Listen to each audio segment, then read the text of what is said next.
Arda Guler is the most hyped prospect to come out of Turkey in, well, forever. And how could he not be? I mean, at age 17, he was bossing the Turkish league with Fenerbahce and even led the Canaries to a Turkish Cup win, breaking their 9th year without any silverware. Arda was simply one of the best players in the Turkish league, even at 17. With his unmatched creativity and vision, his playmaking stood out, and honestly, watching him play reminded everyone of a certain left-footed dribbling maestro. I mean, one of his nicknames is Turkish Messi, and although I don't think he'll ever live up to such a legacy, one thing is clear: Arda Guler certainly has the talent to be a world-class player. And obviously, the Real Madrid scouting department agrees with me, because they decided to give Fenerbahce a then Turkish Super League transfer record fee of 20 million euros and an extra potential 10 million in bonuses. And his first season at Real Madrid went, well, not as expected, as Arda would constantly battle injuries, as first it was some problems with his meniscus, and then there would be more muscle injuries, and Arda would be out for 29 games to start the season. And although clips of him in training would come out, we would hardly see Arda getting actual game time. But this made sense, as Arda needed to adjust to the tempo of La Liga and the training regime of Real Madrid, as they play intense football, which couldn't be said about the Turkish league, as they are known for their lack of hard training and very slow games due to the referee intervening and blowing his whistle every 2 seconds. Take it from a guy who watches the Turkish Super League. Anyways, spending time off the pitch to develop his physique has been good for him, as the improvements are clearly there, and luckily we were able to see him be used at the end of last season, where he was ready to play in La Liga. And although Madrid all but wrapped up the league title, his performances there were incredibly good. In 10 appearances, he would score 6 goals, and although he didn't get an assist, his conversion rate was insane, as he would just shoot 6 times in those 6 goals.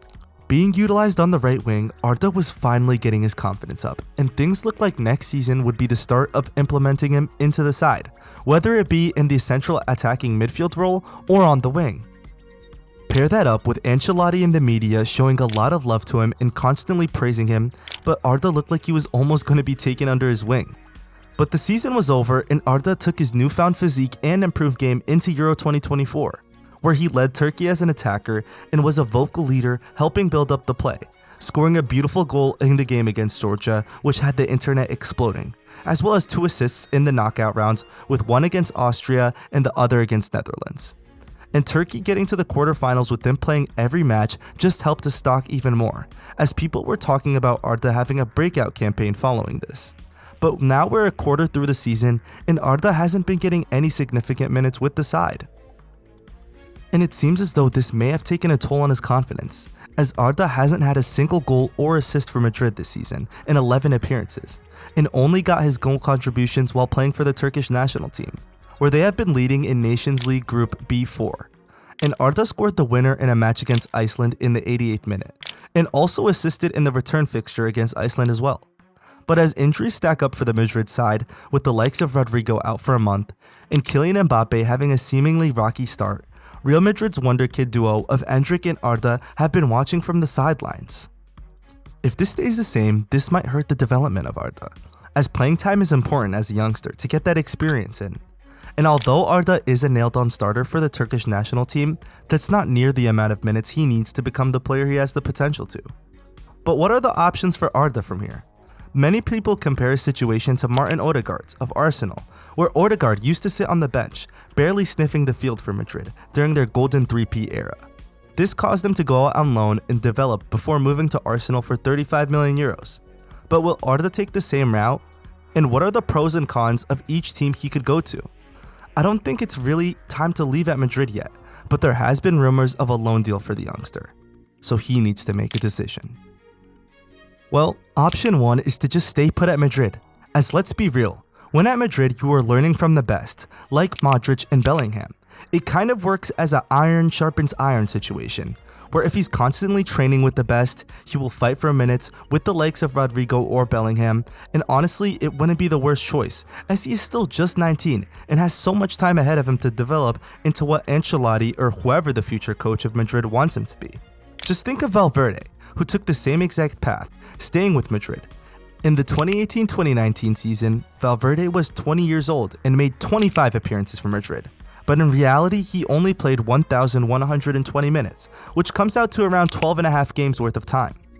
Although Federico was struggling to find the starting 11 role, he stuck around, and next season he would play more than double that, becoming a regular squad player for the side. Adjusting took time, but Valverde has shown it is possible. But let's look into the pros of this. Of course, staying at a place he is familiar with will help him have no difficulty of settling in, as Madrid is probably already a place he's called home, learned the culture of, and picked up a few Spanish words. This will help him focus on his overall game and not have to deal with the hassle of being somewhere new. The bonds he has created with his teammates will only go stronger. And honestly, if someone asks for my opinion, I believe that this is the right option for him, as the Madrid training department has already made it clear they want to develop him. As I've stated, he's been put on that training routine that's helped a lot. But also, they've sent away Nico Paz to Como, another attacking midfield player who he will not have to compete with. And then, the New York Times reported that Real Madrid have said, if an attacking player leaves this summer, it is not going to be him. But it's not as simple as I made it sound, as there are obvious names who are going to be very hard to replace. As in the right wing, attacking midfield is just not an option. Arda will have to improve greatly if he wants to replace Rodrigo, and become better at defensive duties if he wants to slot in at that midfield. And so that brings us to option 2, sending Arda on loan to another club for the rest of the season, where he will get much more playing time. But what clubs are looking to loan him, and which would be the best fit for this hypothetical loan transfer? Well, there's 3 clubs that are constantly in the media with rumors, and the first one of those is AC Milan. This season, Milan are utilizing that central attacking midfield space by Christian Pulisic, who has been an absolute tear. I don't think Arda will replace him, as in 11 matches for Milan, he has 5 goals and 3 assists. But the problem with Milan is their right winger spot hasn't been nailed down on this season, with Yunus Musa and Samuel Chukwueze fighting for the right wing this past month.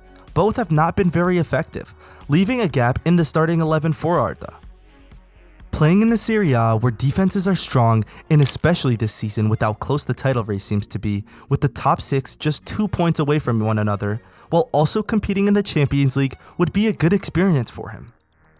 And now the second team is Leverkusen, and this is just another interesting choice, as joining Xabi Alonso's side would be potentially much better in the long run, as rumors have a potential Ancelotti exit are getting louder and louder. We all know Florentino Perez has been eyeing the Spaniard as a potential replacement, which means Arda would already be familiar with his future manager. And although Leverkusen don't look as strong as they did last season, they are competing for top 4 in the Bundesliga along with a strong Champions League campaign.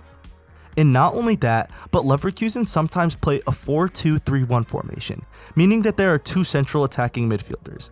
With one of them of course being Florian Wirtz, the right side is usually shifted between Hoffman and Terrier, and both aren't really that good in their position, meaning that he could slot in perfectly there. And not only that, but he will have to learn with one of the best attackers out there in Wirtz, who is also heavily rumored to go to Madrid. This just sounds like a good fit. And finally, the last rumor is the club that brought him to stardom, Jose Mourinho's Fenerbahce, with Jose apparently asking Perez about the potential loan of Arda due to his lack of playing time. I see this one as the worst fit.